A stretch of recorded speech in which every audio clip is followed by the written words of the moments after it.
Merci de votre attention, madame, monsieur. L'actualité ce mardi, d'abord à la présidence de la République, le nouvel ambassadeur d'Égypte au Togo a présenté ce matin ses lettres de créance au président Faure Gnassingbé. Son nom, Mohamed Karim Chérif, son portrait tout à l'heure dans cette édition. À l'Assemblée nationale, les députés ont adopté ce matin une loi contre la corruption. Elle institue la haute autorité de prévention contre la corruption et les infractions assimilées. Les explications tout à l'heure, Sylvain Raboudjou. Enfin, le dossier de cette édition, il est consacré à l'économie numérique. On en parle de plus en plus. Quel est donc son impact sur le développement? Nous posons la question ce soir. Voilà, madame, monsieur, le sommaire, bienvenue. Voici le journal. Bonsoir à tous. Lomé accueille donc aujourd'hui officiellement le nouvel ambassadeur d'Égypte au Togo, Mohamed Karim Chérif, c'est son nom, le nom du diplomate égyptien. Il a présenté ses lettres de créance ce matin au chef de l'État. La cérémonie au palais de la présidence, le récit Ramdan Bassina Ardo Kilifou.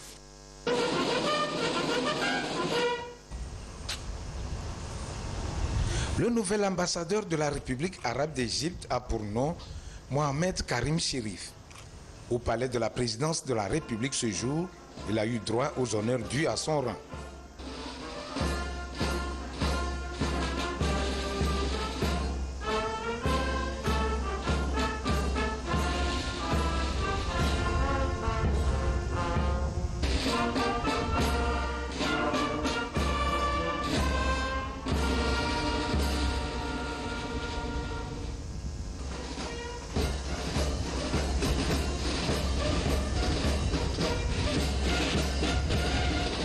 Mohamed Karim Chérif est introduit ensuite dans le bureau du chef de l'État à qui il a remis les lettres l'accréditant ambassadeur extraordinaire et plénipotentiaire de la République arabe d'Égypte près du Togo. Le diplomate égyptien a promis travailler pour développer la coopération bilatérale, surtout dans le domaine de la santé, l'éducation, la sécurité et les transports.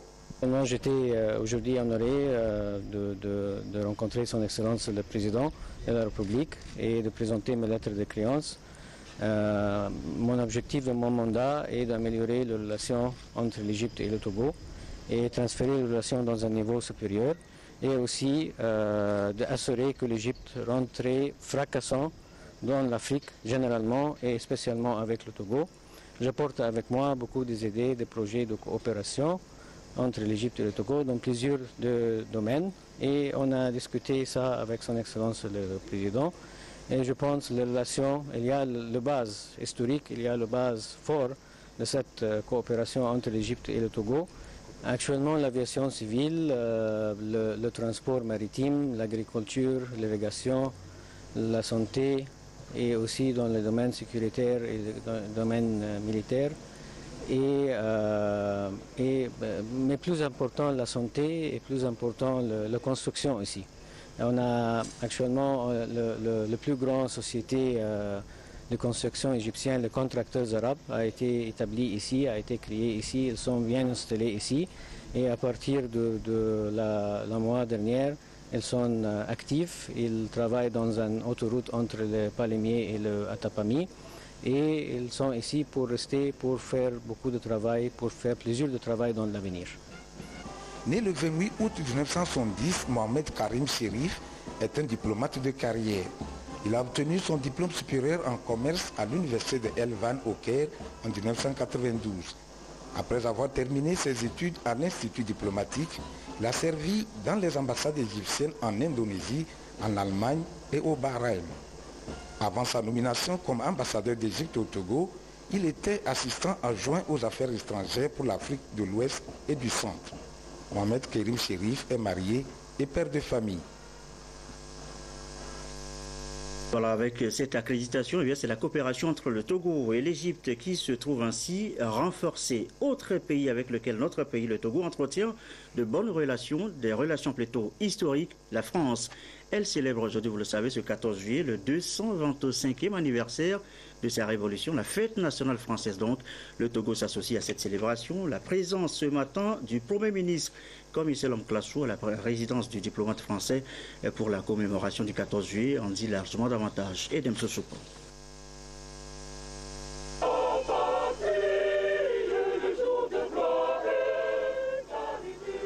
Dans une communion d'esprit, le 225e anniversaire de la fête nationale française a été marqué au Togo par un déjeuner de partage.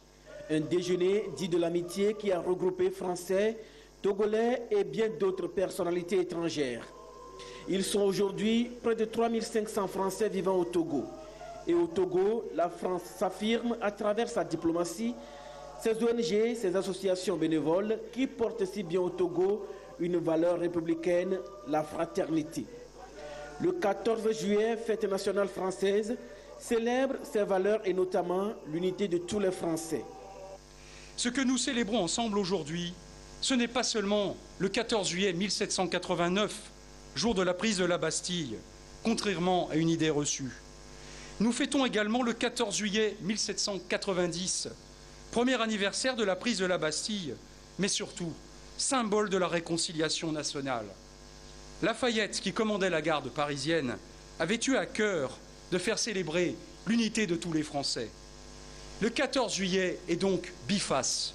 Il consacre une liberté chèrement acquise et il glorifie l'unité nationale.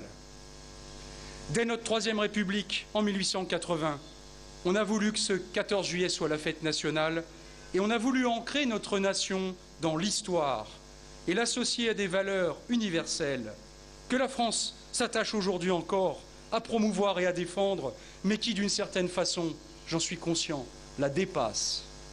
C'est pourquoi le 14 juillet est une fête partagée, Monsieur le Premier ministre. Et c'est bien là le propre d'une fête. Au-delà, c'est une fête ouverte. Elle est la nôtre, mais elle est la vôtre. Et vous le savez bien, en venant ici aujourd'hui, nous honorer de votre présence. Pour le diplomate français, la coopération franco-togolaise est au beau fixe et toutes les énergies seront déployées pour renforcer cette relation bilatérale. Il salue la paix sociale qui règne au Togo et félicite le Togo qui vient d'organiser une élection présidentielle transparente et apaisée, résultat d'un processus démocratique qui s'affirme davantage et se consolide. La récente élection présidentielle s'est déroulée dans la paix, à l'issue d'une campagne internationalement jugée ouverte et libre. De l'avis de tous les observateurs présents, elle aura constitué un bon jalon dans votre trajectoire démocratique. Tous les amis du Togo, du peuple togolais, se réjouissent de l'apaisement et de la sérénité qui ont prévalu. Car on ne peut rien construire, Monsieur le Premier ministre, vous me le disiez, sans la paix civile. Les organisations internationales, les pays amis du Togo, et ils sont nombreux, espèrent ardemment que cette paix civile si précieuse sera le ferment de la consolidation démocratique déjà engagée, permettant de conduire les réformes qui renforceront la cohésion nationale. Le Togo se transforme et il change. Pas assez vite, pas assez profondément, selon certains. Mais comment ne pas voir qu'une importante mutation économique est en marche? Ce mouvement en appelle d'autres. Il faut être confiant. Le pays, peu à peu, au rythme de son histoire, en tenant compte de son passé parfois douloureux, mais existe-t-il un pays qui n'ait pas connu de tragédie? Il avance et il entre à son tour pleinement dans le 3e millénaire. Le Togo s'ouvre au monde, et vous le savez très bien. Il suffit d'ouvrir les yeux en parcourant votre pays. Il suffit de sillonner Lomé pour voir éclore partout de nouvelles réalisations, se nouer de nouveaux partenariats, voir arriver de nouveaux acteurs venus de géographies parfois lointaines. Le Togo, c'est aussi un creuset de la diversité, et même des diversités qui sont ici représentées parmi vous, dans toutes leurs composantes politiques, sociales, religieuses, traditionnelles, civiles et militaires. Monsieur le Premier ministre, cette diversité est une grande richesse. Elle est le creuset de votre unité. Chacun, chacune a sa place dans les transformations du pays, de son cadre et de son avenir. En l'absence du ministre des Affaires étrangères, de la coopération et de l'intégration régionale qui habituellement délivre les messages d'amitié du Togo aux chancelleries présentes dans notre pays dans de pareilles circonstances, C'est le Premier ministre qui est allé spontanément présenter à l'ambassadeur de France les félicitations du Togo au peuple français à l'occasion de la fête nationale du 14 juillet. La célébration du 225e anniversaire de la Révolution française a été l'occasion pour le Premier ministre, Komi Selom Klasu, de relever l'excellente qualité des relations d'amitié et de coopération qui unissent le Togo et la France. Le Premier ministre a apprécié à sa juste valeur le regard porté par la France sur les évolutions positives en cours au Togo. Votre regard analytique sur les changements et les évolutions en cours dans notre pays est des plus pertinents et des plus conformes aux ambitions du peuple togolais. Ce rythme de changement socio-économique et politique, nous nous sommes engagés à le consolider et à l'accélérer afin de relever des défis encore plus grands pour le bien-être et la prospérité de nos populations. L'excellente qualité des relations d'amitié et de coopération qui unissent si heureusement nos deux peuples et nos deux nations n'est plus à démontrer, tant ces relations sont séculaires, dynamiques, fidèles et sincères. Elles ont un passé qui témoigne de leur bonne santé, un présent qui les consolide et surtout un futur qui les rend ambitieuses et pleines de perspectives. Pour ce clin d'œil à l'avenir, je voudrais, Monsieur l'ambassadeur, faire allusion aux importants projets en cours de réalisation et à ceux qui sont à venir et vous assurer de l'entière disponibilité du gouvernement togolais à œuvrer avec vous à leur pleine concrétisation. La question du changement climatique reste aujourd'hui un enjeu majeur pour la survie de l'humanité et à ce titre, la communauté internationale doit se mobiliser afin de préserver notre planète des fléaux dont nous vivons déjà les effets. C'est pourquoi je voudrais saisir cette occasion solennelle pour vous réitérer l'engagement du Togo à œuvrer à la réussite de la prochaine conférence internationale de Paris sur le climat, dont les conclusions, j'en suis convaincu, permettront de prendre des engagements sûrs afin de limiter le réchauffement de la planète. Le 14 juillet, comme vous avez su le souligner tout à l'heure, offre également une occasion pour célébrer l'armée de votre pays. Je voudrais donc, en ce moment d'allégresse, me joindre à vous pour saluer le rôle de premier plan que les forces françaises ont toujours joué avec zèle, conviction et efficacité dans le maintien de la paix et la sécurité internationale, notamment sur le continent africain. Aussi, voudrais-je rester dans cette dynamique sécuritaire pour vous inviter, Excellence, Monsieur l'ambassadeur, et à travers vous, tout le gouvernement français, à vous joindre au Togo et à l'Afrique pour la réussite du prochain sommet de l'Union africaine sur la sécurité maritime et le développement qui se tiendra ici à Lomé du 2 au 7 novembre 2015.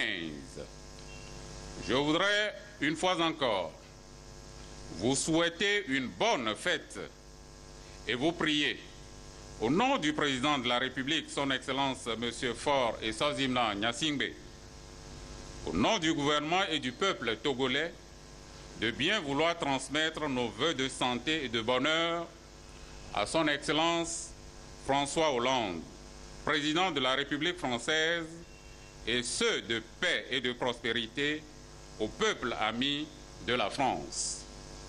Cette année, le défilé militaire des Champs-Élysées est placé sous le signe d'une nation engagée dans la lutte contre le terrorisme.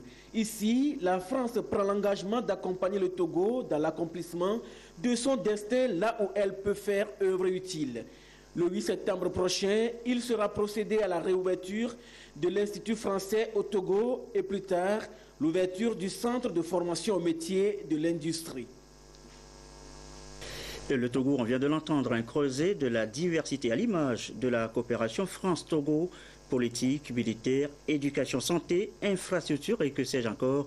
La coopération France-Togo, vous disiez donc plutôt diversifiée et manifeste une relation séculaire qu'entretiennent les deux pays. Retour ce soir sur la coopération France-Togo, c'est dans ce document de Isidore Koubatine.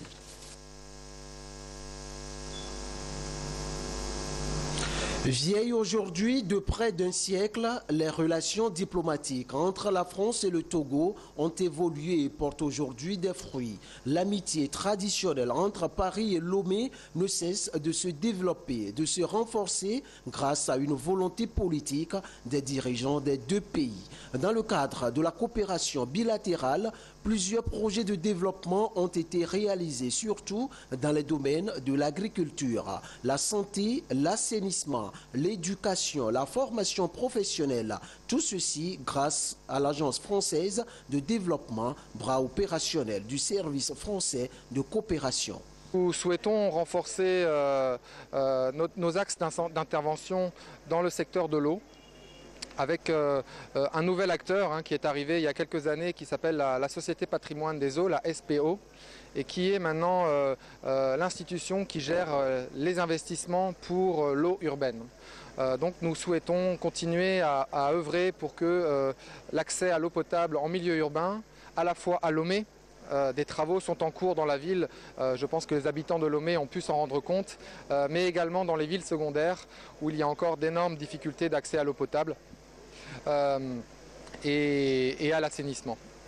Autre axe d'intervention, la formation professionnelle, où le gouvernement nous a sollicité pour travailler sur la formation des jeunes ruraux dans le secteur de l'agriculture. Les échanges commerciaux constituent également un pilier fort dans les relations entre le Togo et la France.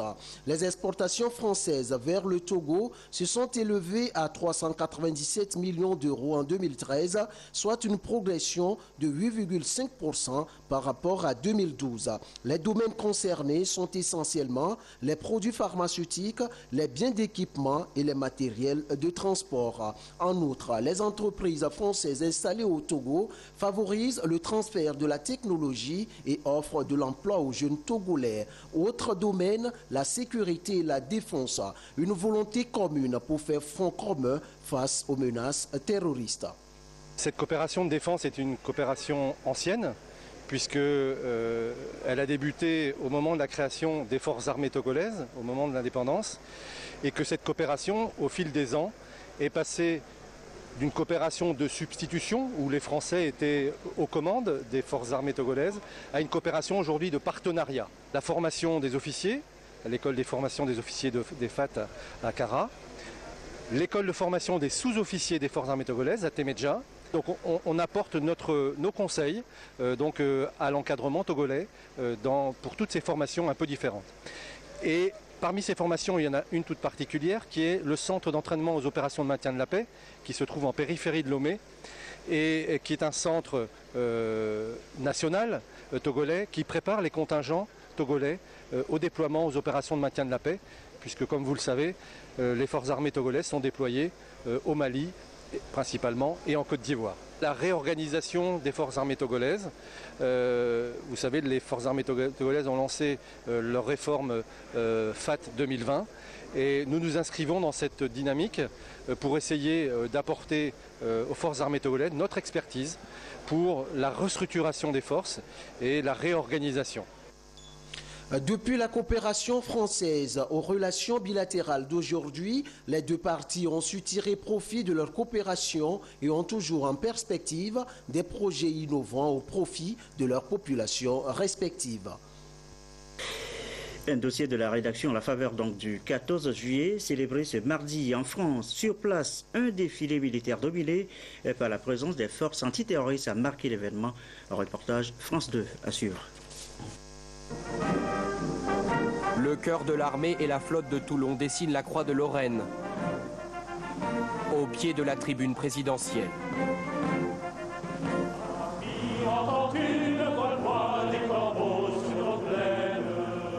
Le chant des partisans, hommage à l'ordre de la libération. 70 ans après la fin de la Seconde Guerre mondiale, la patrouille de France, en formation Croix de Lorraine, elle aussi.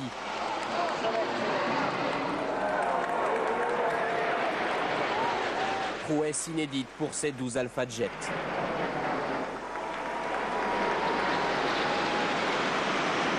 C'est magnifique, je reste impressionnée. Impressionnant de voir à quel point ils sont proches les uns des autres. Et on se dit qu'ils doivent s'entraîner longtemps pour arriver à un tel résultat. Et ils volent très très bas. C'est un futur aviateur. Donc c'est pour ça que je suis venu vous montrer un peu le défilé, comment ça se passe, c'est la première fois. Première fois aussi pour les forces d'intervention. Les policiers du RAID, de la BRI, Brigade de recherche et d'intervention, et les gendarmes du GIGN. 3 unités à l'honneur, après les assauts menés contre les terroristes lors des attentats de janvier. Avec tous les attentats et tout, c'est un peu entre guillemets une façon de les remercier, quoi. Donc, une reconnaissance. Ouais. Moi je leur dis merci en fait, tout simplement. Il faut montrer un peu que les Français sont là. La reconnaissance d'une nation envers ceux qui la défendent. Parfois dans la douleur. François Hollande salue les blessés de guerre, comme ce grand brûlé. On est très fiers de vous. C'est un combat que vous menez. Des hommes et des femmes touchés lors des opérations extérieures. Pour le 4e défilé du 14 juillet depuis son élection, le chef de l'État reçoit le président mexicain. Remerciements en espagnol avant la parade des troupes mexicaines. Le pas spectaculaire, un pied devant l'autre, alignés comme sur un fil. 6 aigles royaux brandis fièrement.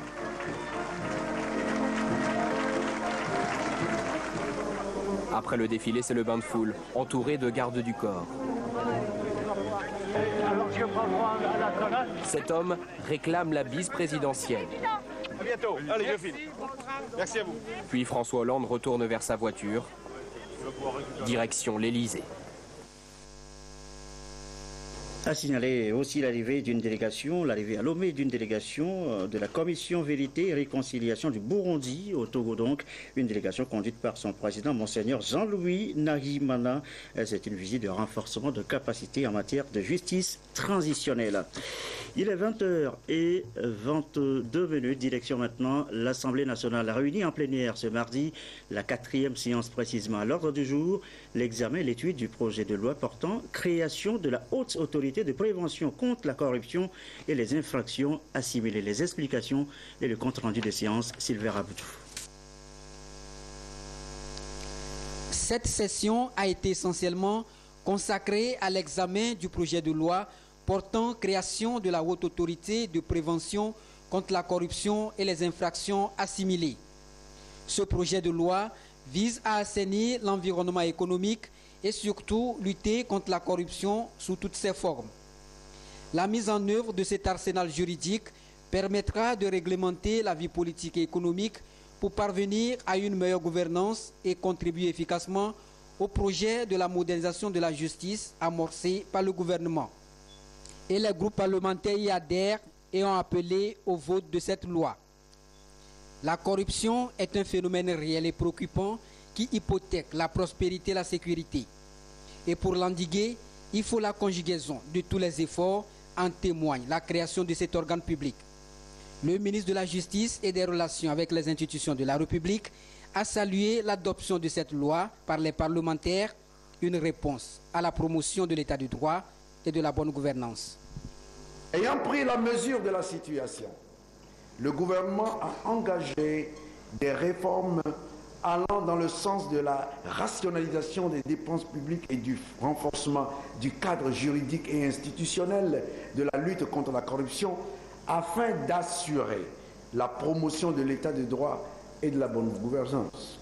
Ainsi, en plus du dispositif déjà existant de la Cour des comptes, de l'Inspection générale d'État et de la cellule de traitement des informations financières, le gouvernement s'engage à renforcer ce dispositif existant en mettant l'accent sur la prévention et la répression.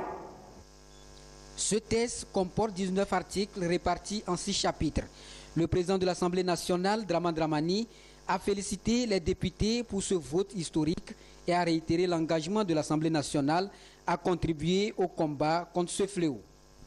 On appelle pot de vin, dessous de table, fraude, extorsion, etc. Qu'elle soit active ou passive, la corruption est, comme le disaient certains, un véritable cancer qui ronge nos sociétés et n'épargne aucun secteur. Aujourd'hui, la complexité de l'organisation de la vie sociale, le désir du gain facile et le goût de l'enrichissement illicite, avec tout ça, le phénomène de la corruption a pris des formes et des proportions qui, si rien n'est fait, risquent de provoquer l'effondrement de la morale sociale, de l'évolution sociale aussi, de l'évolution économique et politique des sociétés. Je voudrais saluer ici l'engagement et la détermination du gouvernement togolais à poursuivre la lutte contre la corruption sous l'impulsion du chef de l'État, Faure Eswazina Gnassingbé. En effet, la lutte contre la corruption ne date pas d'aujourd'hui au Togo. La création de la Commission nationale de lutte contre la corruption et le sabotage économique par décret 2001-095 du 9 mars 2001 est la preuve que ce mal a toujours été un sujet de préoccupation pour le gouvernement togolais. Toutefois, il faut le dire, mesdames et messieurs, au-delà de la loi, la réussite de la lutte contre la corruption dépend de chaque individu, de sa volonté de changer réellement de mentalité et de pratique. C'est à ce prix que nous pouvons réellement espérer éradiquer ce phénomène de notre société et partout ailleurs. La nouvelle loi comporte 2 volets, un axe répressif et un autre préventif. Le premier correspond à la capacité de la norme pénale à prendre en compte toutes les formes de corruption et à fixer des sanctions pénales effectives et proportionnées propres à dissuader les comportements corruptifs. L'axe préventif, pour sa part, consiste à observer l'évolution de la norme pénale, à encourager la réflexion des personnes publiques et privées sur les stratégies et outils de lutte contre la corruption. Et notez que les députés se réunissent à nouveau jeudi prochain, 16 juillet 2015, à 9h au siège des palais de congrès, siège de l'Assemblée nationale. Ce sera donc la 6e séance plénière de la première session extraordinaire de l'année. Dans l'actualité ce soir, cet appui en matériel agricole pour les cotonculteurs, des tracteurs flambant neufs, 40 au total remis ce jour à la Fédération nationale de groupement de producteurs de coton. Le donateur, eh bien, c'est le ministère de tutelle, Yves Agbevi. Le coton, l'or blanc, dit-on. Cette culture suscite davantage l'intérêt des producteurs togolais qui, de 2013 à 2014, ont produit 77 850 tonnes de coton graine. Une production qui connaîtra une nette progression de 2014 à 2015 à 114 300 tonnes. Cette progression pouvait l'être davantage si les producteurs ne rencontraient pas de difficultés liées au manque de matériel et face à la diminution croissante de la main-d'œuvre. Il urge de solutionner ces difficultés en vue de soulager les producteurs. C'est le cri d'alarme des cotonculteurs dont les préoccupations ont touché la sensibilité des autorités togolaises qui ont subventionné l'achat de ces matériels agricoles au profit des cotonculteurs du Togo. En tout, 40 tracteurs avec des charrues à disques, des pulvériseurs à disques et remorques. Le lot de matériel a été remis aux responsables de la FNGPC au siège de l'organisation ce 14 juillet 2015 par le ministre de l'Agriculture, de l'Élevage et de l'Hydraulique, le colonel Urokura Agadazi. Pour ce dernier, ce soutien matériel est une perche que le chef de l'État, Faure Eswazina Gnassingbé, tend à la FNGPC et ces matériels constituent une première action. S'en suivra d'autres achats. Nous avons mobilisé les 40 avec tous les accessoires. Les montants qui seront mobilisés après la vente de ces matériels seront reconstitués pour faire un fonds revolving pour commander ou du moins acheter de nouveaux tracteurs pour qu'on puisse faire passer le taux de mécanisation qui est de l'ordre de 2% actuellement à un pourcentage beaucoup plus élevé, de manière à réduire la pénibilité du travail dans toutes les filières. Donc aujourd'hui, le ton a été donné par la filière cotonnière. Nous avons déjà reçu des commandes d'autres filières. La filière maïs, les OP en ont commandé. Donc nous allons étape par étape livrer ce matériel. La FNGPC voit dans ce geste une marque de la confiance qui renaît. Nous avons quitté de 30 000 hectares l'année des réformes et aujourd'hui nous sommes au-delà de 130 000 hectares, du coup 130 000 tonnes. Donc la filière se porte bien, la confiance renaît dans la production du coton au Togo. Tous ceux qui avaient abandonné ont commencé par revenir, donc la filière se porte bien. 414 millions de francs CFA, c'est le montant de cette subvention. Progressivement, l'agriculture togolaise se mécanise et la production du coton-graine devrait passer, selon les prévisions, de 114 300 tonnes en 2014 à 200 000 tonnes à l'horizon 2022. Autre lieu, autre préoccupation, les jeunes filles de la préfecture de Logou viennent de recevoir, elles, de leur côté, leurs attestations de fin de formation en art décoratif. Une initiative de la plateforme des femmes UDI qui vient combler un besoin ressenti dans le milieu, un besoin de professionnels en art décoratif. Yves Agovivi. Il n'est pas facile de trouver de décorateurs dans Logou. Désormais, c'est chose aisée grâce à la trentaine de filles outillées par la plateforme des femmes unies PFU. Une formation de 3 jours qui a couplé art décoratif et couture et qui répond aux soucis permanents du chef de l'État Félix Singbe, selon Mme Kuigan Florence, coordonnatrice du PFU. La femme togolaise, femme de valeur, est ardue à la tâche. Elle bâtit sa maison, elle construit sa nation à force de travail.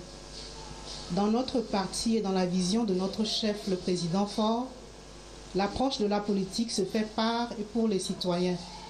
Aussi, la plateforme des femmes unies contribue-t-elle à cet objectif?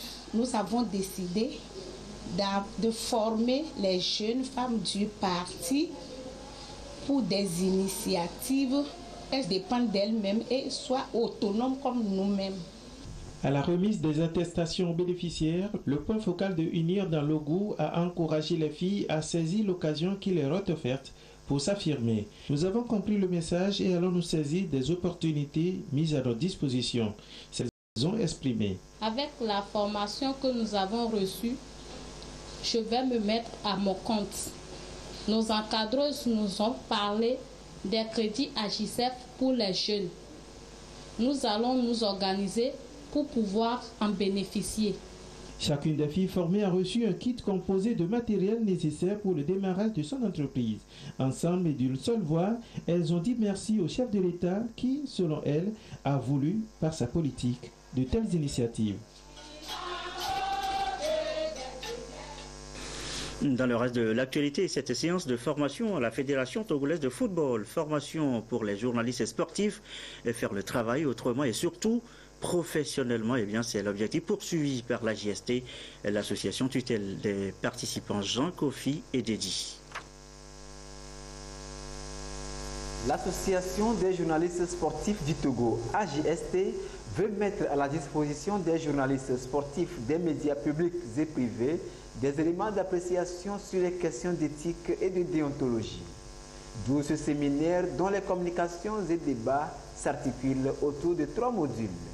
Liberté de presse et traitement de l'information, le débat d'idées radio-télévision, puis outils techniques pour le compte-rendu d'un match de football.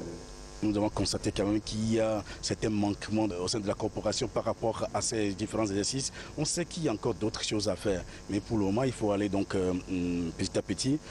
Nous savons qu'il y a beaucoup de travail, mais il faut également aller à pas de charge. L'information sportive a des défis. Alors, qu'est-ce qu'il faut faire? Qu'est-ce qu'il faut prévoir maintenant? Quelle prospection il faut faire donc pour l'avenir? Ce que nous souhaitons, c'est du professionnalisme, de l'éthique et de la rigueur dans le traitement de l'information. Et je pense que ce séminaire va donner des éléments qualitatifs et des outils à l'ensemble des séminaristes pour essayer de faire encore mieux qu'ils l'ont fait jusqu'à présent. Ce travail difficile, il faut le reconnaître, de journalistes et de journalistes sportifs. Ce sont nos médias, c'est la presse privée togolaise qui sortira encore plus forte et plus crédible à l'issue de ces séminaires, surtout si chaque séminariste tire toutes les conclusions et s'approprie tous les outils qui seront mis à sa disposition. Organisée sur le thème « L'information sportive, défis et perspectives », cette rencontre qui réunit 35 journalistes sportifs va permettre aux participants de produire des émissions en conformité avec les règles d'éthique et de déontologie, puis favoriser le respect de la personne humaine et de la vie privée. Et ce communiqué avant de refermer cette édition, l'autorité de régulation des marchés publics vous informe que la publication du rapport d'audit des marchés passés en 2012, initialement prévu demain mercredi 15 juillet 2015 à l'hôtel Edaoba, est reportée à une date ultérieure. La prochaine date de publication vous sera communiquée dans les prochains jours. L'ARMP vous remercie pour votre compréhension. Fin donc de cette édition, on va se quitter sur les images du 225e anniversaire ce mardi de la Révolution française, commémoration ici à la résidence de l'ambassadeur de France au Togo. Le Premier ministre a assisté à la célébration, gage d'une entente cordiale et d'une coopération manifeste entre le Togo et la France. Nos programmes ce soir, la météo d'abord et juste après ce journal Cléo Sabine Poko, 20h50, le journal de l'économie. Mathias Touglou nous parlera ce soir de la deuxième réunion du Conseil national de crédit consacré à la gestion des portefeuilles de crédit au niveau des institutions de microfinance et la question de financement de l'économie nationale par les banques. 21h15, le magazine Santé d'abord, les prématurés ce soir, soins et suivis. Carole Preto à Franck-Bédier, 22h30, nos dernières infos. Merci à vous qui nous suivez ce soir à la Gantoise en Belgique, à Paris en France, sur la télévision togolaise et comme d'habitude, toujours fidèlement. Bonne soirée.